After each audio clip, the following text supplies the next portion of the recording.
안녕하세요. 우리에게 새 하루를 선물로 주신 하나님을 찬양합니다. 오늘도 하나님 말씀을 묵상하면서 하루를 은혜 가운데 누렸으면 좋겠습니다. 오늘 나눌 말씀은 출애굽기 11장 1절에서 3절 말씀입니다.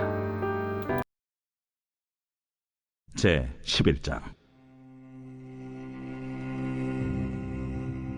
여호와께서 모세에게 이르시기를, 내가 이제 한 가지 재앙을 바로와 애굽에 내린 후에야 그가 너희를 여기서 내보내리라. 그가 너희를 내보낼 때에는 여기서 반드시 다 쫓아내리니 백성에게 말하여 사람들에게 각기 이웃들에게 은금 패물을 구하게 하라. 하시더니 여호와께서 그 백성으로 애굽 사람의 은혜를 받게 하셨고, 또 그 사람 모세는 애굽 땅에 있는 바로의 신하와 백성의 눈에 아주 위대하게 보였더라. 지금까지 10가지 재앙 중에 9가지 재앙이 진행이 되고 11장부터 마지막 10번째 재앙을 소개하고 있습니다.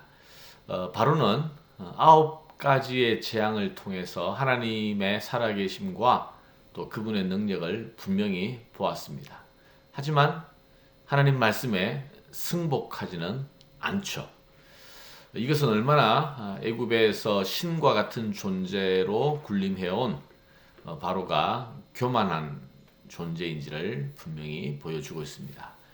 그러나 하나님께서 이제 마지막 10번째 재앙을 통해서 바로의 교만한 목을 꺾으시는 모습을 우리가 볼 수가 있습니다. 자, 이제 11장은 마침내 바로와 애굽에 대한 하나님의 마지막 재앙을 경고하고 있습니다. 이 마지막 재앙, 10번째 재앙은 어떤 재앙인가? 애굽에서 모든 사람과 가축의 첫 번째, 사람에게는 장자, 또 가축에게는 초태생이 죽임을 당하는 그런 끔찍한 재앙이었습니다. 여러분, 아무리 큰 전쟁이 벌어진다 할지라도 이런 피해를 입힐 수 있을까요?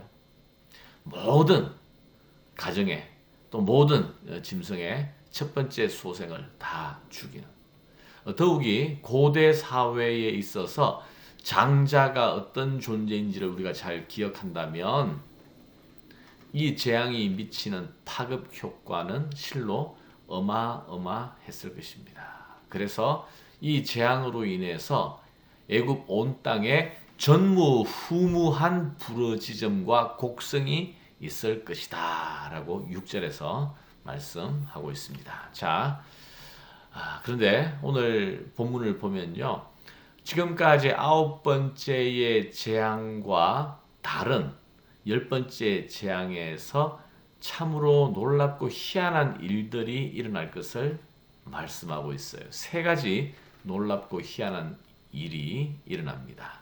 자, 첫 번째는요, 1절이죠. 여호와께서 모세에게 이르시기를, 내가 이제 한 가지 재앙을 바로와 애굽에 내린 후에야, 마지막 재앙이에요. 그가 너희를 여기서 내보내리라. 그가 너희를 내보낼 때에는 여기서 반드시 다 쫓아내리니. 여러분, 엄청나게 달라졌어요. 지금까지는 이스라엘 자손이 애굽을 떠나는 것을 결사적으로 막아왔습니다. 필사적으로 막아왔습니다. 그런데 바로가 오히려 자진해서 쫓아낼 것이다. 쫓아낼 것이다. 희한한 결과가 나타난다는 거예요. 두 번째는 2절, 백성에게 말하여 사람들에게 각기 이웃들에게 은금 패물을 구하게 하라. 어떤 일이 일어나느냐 하면요, 이스라엘 백성이 그냥 나가는 게 아니라는 거예요. 희한한 일은 이스라엘 백성이 애굽 사람들에게 은금 패물을 요구하면 그들이 다 내어준다는 것입니다. 그동안 애굽에서 종살이 했던 이스라엘 자손이 빈손으로 떠나지 않고 각종 은금 패물을 받아서 가게 될 것이다. 앞으로 이스라엘 백성이 애굽을 떠나서 하나님 백성으로, 하나님을 예배하는 자로, 하나님을 섬기는 백성으로 살아갈 때에 이제 성막과 여러 가지 하나님을 섬기는 데 필요한 기구들을 만들지 않겠습니까? 그때 필요한 모든 것을 애굽 사람들 손에서 받아서 나가게 될 것이다. 하나님이 준비시키는 거죠. 그런데 이 애굽 사람들이 참 그동안 이스라엘 때문에 그들이 당한 재앙의 고통이 얼마나 컸습니까? 정말 밉고 정말 짜증나는 마음이 있을 텐데 흔쾌하게 자기들의 금은 보화 폐물을 다 내어줄 것이다. 얼마나 놀라운 일입니까? 자, 그리고 마지막 3절 여호와께서 그 백성으로 애굽 사람의 은혜를 받게 하셨고 또 그 사람 모세는 애굽 땅에 있는 바로의 신하와 백성의 눈에 아주 위대하게 보였더라. 바로가 신과 같은 존재였는데 이제 모세가 바로를 능가하는 애굽 사람들에게 그냥 바로 혼자 항복하는 것이 아니라요. 신하들과 백성 모두가 바로를 능가하는 위대한 존재로서 모세를 보게 될 것이다 라는 것입니다. 참 놀랍고 희한한 일 세 가지가 1절, 2절, 3절에 나오지 않습니까? 여러분 어떻게 이 일이 가능했겠습니까? 자기 마음대로 부릴 수 있는 그 엄청난 노동력을 결코 잃어버릴 수 없다는 것이 바로의 마음 아니었습니까? 또 열재앙으로 쑥대밭이 된 애굽 백성의 마음으로는 정말 이스라엘 백성이 그냥 소리 없이 사라져 주기를 바라지 않았겠습니까? 그리고 세 번째, 바로를 능가하는 모세의 존재를 애굽의 신하들과 백성들이 다 보게 될 것이다. 지금까지 9가지의 재앙과 전혀 다른 반전의 결과를 10번째 재앙을 통해서 보게 될 것이라는 것입니다. 여러분, 성경에 보면요, 우리 하나님은 반전의 하나님이십니다. 이 반전이라는 말 자체에 은밀성이라는 의미가 들어있습니다.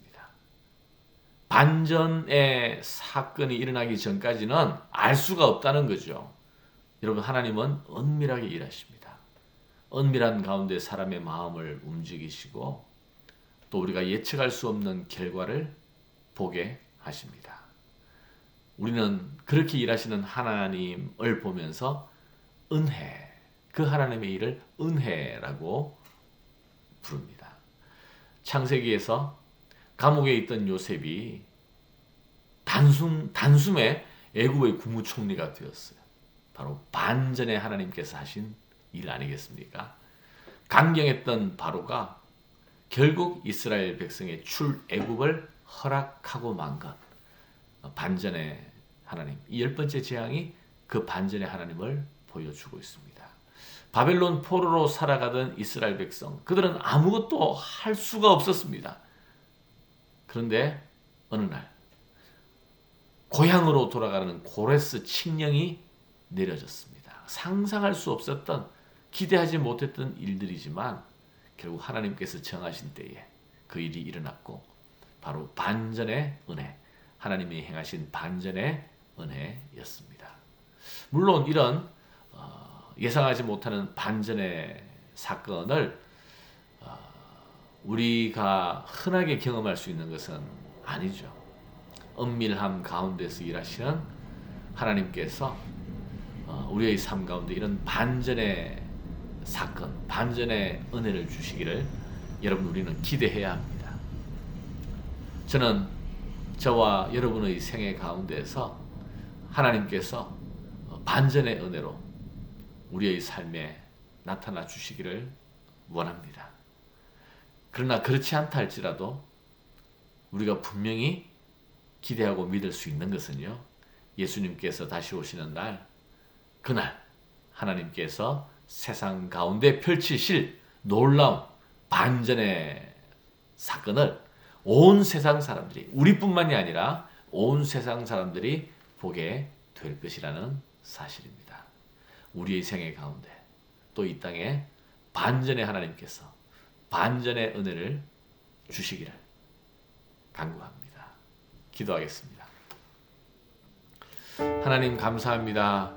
오늘 마침내 10번째 재앙을 통해서 바로가 항복을 하고 바로가 스스로 이스라엘 백성이 나갈 것을 허락하고 또 애굽 백성들이 스스로 자기의 금원, 보화, 폐물을 내어주고 온 애굽 사람들과 신하들이 바로를 능가하는 모세의 위대함, 아니 하나님의 놀라운 능력과 위대함을 보게 될 것이라고 말씀하셨습니다. 바로 반전의 하나님이 애굽 땅 가운데 나타나신 것입니다. 하나님, 우리의 생애 가운데 반전의 하나님께서 나타나 주시기를 소원합니다. 반전의 은혜를 주의 백성인 저희들도 보고 누릴 수 있도록 인도하여 주시옵소서.